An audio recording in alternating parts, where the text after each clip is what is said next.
The four-day working week model is gaining popularity across the world, prompting South Africa to conduct its first pilot next month. According to LinkedIn's Workforce Confidence Survey, which surveyed 19,000 workers last year, 54% of workers said the four-day work week is among their top three priorities when it comes to workplace benefits. The survey shows that the four-day work week model results in an increased productivity, employee efficiency and improved overall well-being. However, this model does not work for all industries, businesses or individuals.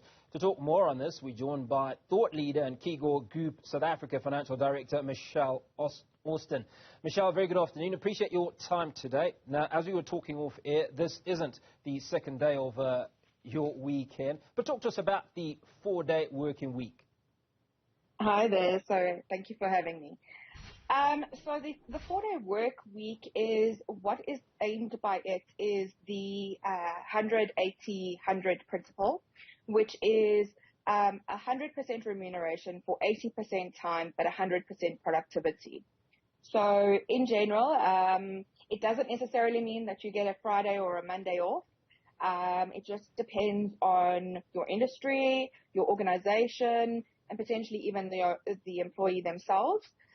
So, for instance, in some industries, you may work 5 days a week for 2 weeks and then have 2 days off, or you might work, instead of working 8 hours a day, you might only work 6 hours a day for 5 days a week. It really is industry specific as to how that principle is applied. But yes, it's about working 80% of the time for getting paid 100% of what you normally would, but also understanding that you need to produce the same amount as you would in a 5-day week. So which top three industries, if you will, are likely to latch onto this revolutionary model of working? So I think that there are a lot of consulting industries that it could work for.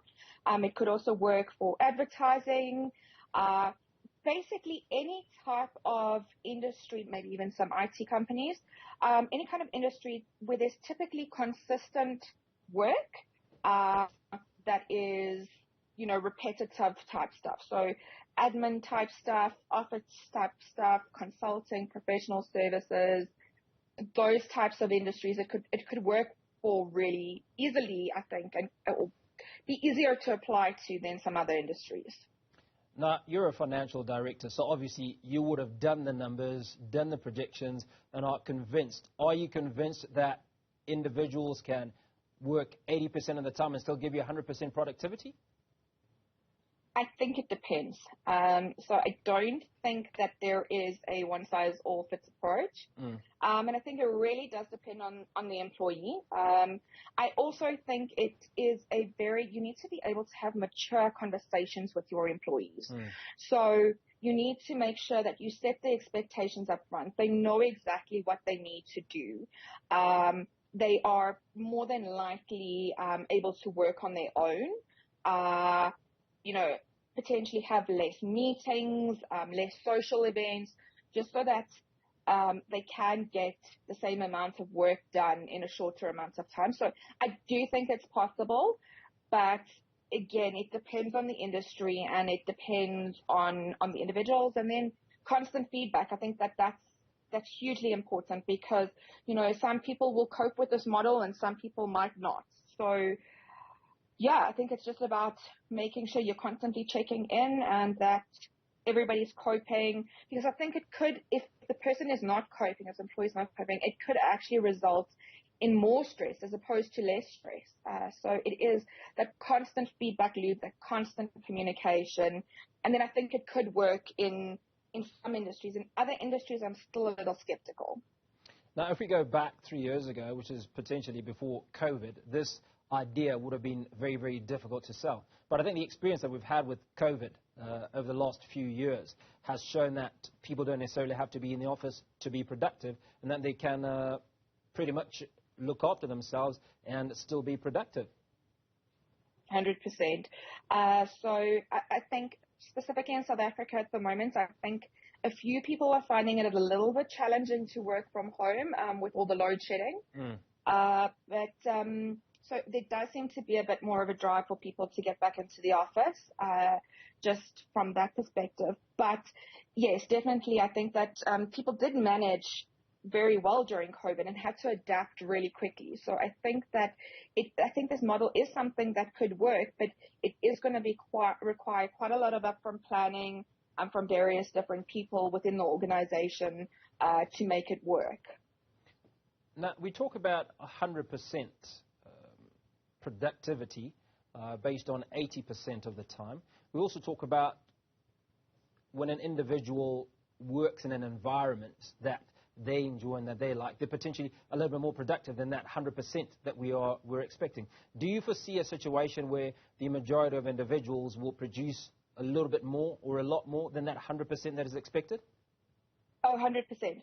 So, for instance, there was a survey or a trial that's been run in Japan. So Japan is a country that is notorious for overworked employees. You know, they work crazy hours, and before the survey, they ranked 20th out of 35 countries in terms of productivity on which the survey was done. Mm. Once they adopted this 4-day work week experiment, it actually resulted in an increase in productivity of 40%. Wow. Which is insane, actually, when you think about it. So the concept behind it is that, you know, I mean, if I think about my day, I will go for a cup of coffee in the kitchen and get stuck chatting to somebody about how the weekend was. And I might be there for 10 or 15 minutes, or I might quickly go to drop a piece of paper off in one of the departments, and somebody catches me to ask me a question that maybe I could answer in 2 minutes instead of 5. And if you add up those small little things during the day, it's actually been shown through studies that people spend about 2 to 5, or there's about 2 to 3 hours of their day where they're not actually being productive. So it's about trying to eliminate that, because, you know, if you're still expected to produce 100% in a 4-day week, you're not going to be spending 20 minutes chatting in the kitchen when you should be getting something done, because ultimately you're going to end up having to work longer to make up that time to be 100% productive. So yes, I think it can work. And it can lead to massive improvements in productivity. Now, let's talk about you as an individual. You're FD of a large concern. If in your company, your staff, some of your staff said, well, you know what, I'm quite happy to go with a 4-day work week, but I need a UPS supplied or provided by the company at my house because I'm going to be a lot more productive and the company stands to benefit. Would you be open to this idea? I think so. So I think that you have to provide your employees with the tools to be able to do their job. And it really affects employee engagement if they don't have the tools that they need to do their job. So, and then obviously employee engagement results in if the employee engagement dips, then they're not going to want to be as productive as normal. So, you know, if they are producing at least 100% of what you're expecting of them to produce, and in many cases potentially more, then the cost benefits of spending that money upfront on a UPS makes complete business sense. So why not do that? Well, we certainly appreciate your time this afternoon. Thanks for speaking to us. We're speaking to Michelle Austin, Keygo Group SA Financial Director, speaking to us about the 4-day work week.